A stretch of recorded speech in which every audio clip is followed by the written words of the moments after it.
দেশের বিশ্ববিদ্যালয়গুলো থেকে প্রতি বছর বের হচ্ছে লাখ লাখ গ্র্যাজুয়েট, কিন্তু বাড়ছে না কর্মসংস্থানের সুযোগ। ডিগ্রি আছে, দক্ষতা না থাকায় কর্মবাজারে গিয়ে পড়ছেন সংকটে। এই অবস্থার ফলে উচ্চশিক্ষা শেষেও অনেক তরুণ পড়ছেন অনিশ্চয়তা আর হতাশার চক্করে। কেন বাড়ছে শিক্ষিত বেকারের সংখ্যা, আর সমাধানই বা কি? যুগোপযোগী কোনো পদক্ষেপ ভাবছে কি সরকারি কর্তৃপক্ষ?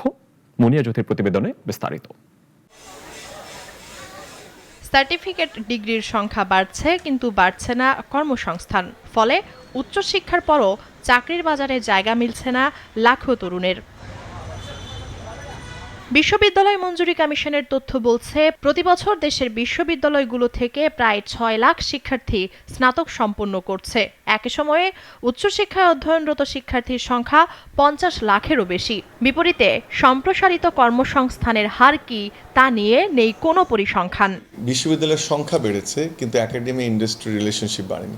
বিশ্ববিদ্যালয়ের সংখ্যা বেড়েছে, উচ্চশিক্ষা প্রতিষ্ঠানের সংখ্যা বেড়েছে, কিন্তু সেখানে স্কিল ট্রান্সফরমেশন হয়নি। সংখ্যা বেড়েছে কিন্তু গবেষণা হয়নি। বিশ্ববিদ্যালয়গুলো মোস্টলি টিচিং ইউনিভার্সিটি হয়ে গেছে, যে কারণে স্কিল স্টুডেন্ট প্রডিউস হয়নি। বাংলাদেশের চাকরির বাজার এখনও বিষয়ভিত্তিক বা সাবজেক্ট স্পেসিফিক এমপ্লয়মেন্ট। ফলে অনেক গ্রাজুয়েট ডিগ্রি অর্জনের পর প্রতিযোগিতার মাঠে নেমে আবিষ্কার করছেন কর্মবাজারের চাহিদার সঙ্গে তাদের উচ্চশিক্ষার সরাসরি সুযোগ নেই।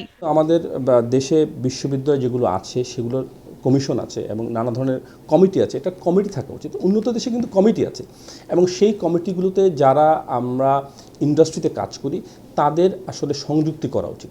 এবং সেই সংযুক্তি করলে হবে কি, যখন এই সিলেবাসটা প্রণয়ন হবে তখন ওইখানে একাডেমিশিয়ান থাকবেন এবং ইন্ডাস্ট্রিয়ালিস্ট থাকবেন। তাহলে তখন যেই আপনার সিলেবাসটা প্রণীত হবে সেই সিলেবাসটা অনেক বেশি এফেক্টিভ হবে ইন্ডাস্ট্রির জন্য। সমস্যার আরেকটি দিক, বিশ্ববিদ্যালয় পর্যায়ে অধিকাংশ শিক্ষার্থী পায় না দক্ষতা উন্নয়নের সুযোগ।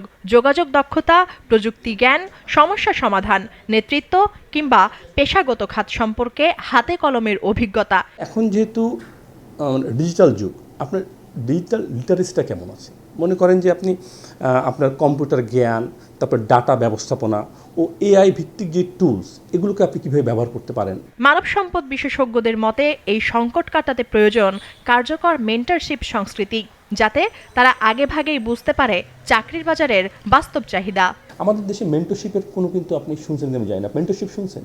কারো মেন্টরশিপ আছে? একটা যে সাকসেসফুল, যে কালচার, সাকসেসফুল লোকের কাছে যাওয়া, তার কাছে পরামর্শ নেওয়া, তাকে বলা, সে পথ দেখাবে, এই যে কালচারালি একটা মেন্টরশিপ নেওয়া, যে একটা লোকের কাছে এ আমার মেন্টর, একে তো আমাদের দেশে এই কালচারটা নেই। বিশেষজ্ঞরা আরও বলছেন, শুধুমাত্র সনদ নয়, চাকরির বাজার বিশ্লেষণ করে ক্যারিয়ার পরিকল্পনা করতে হবে শিক্ষার্থীদের।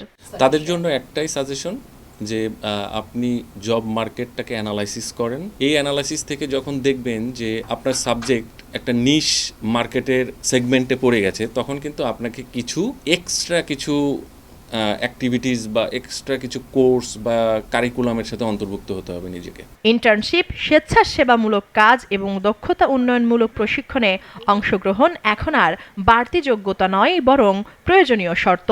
এখন বিশ্ববিদ্যালয়গুলোকে যেটা করতে হবে, বাজারে যে পরিমাণ জব আছে এই জবটাকে তাদেরকে অ্যানালাইসিস করতে হবে, যে মার্কেটে আসলে কতগুলো জব আছে, এই জায়গাতে আসলে প্রত্যেক বছর কত ফ্রেশ গ্র্যাজুয়েটকে তারা অ্যাবজর্ব করার মতো ক্যাপাসিটি আছে, এইটাকে অ্যানালাইসিস করে সেই অনুযায়ী আসলে কারিকুলাম এবং সাবজেক্ট এখানে বিন্যাস করা দরকার। শিল্প বিপ্লবকে সামনে রেখে এখন শুধু ডিগ্রি নয়, চাকরির বাজারে নামবে প্রয়োজন দক্ষতা, অভিযোজন ক্ষমতা এবং বাস্তব অভিজ্ঞতা।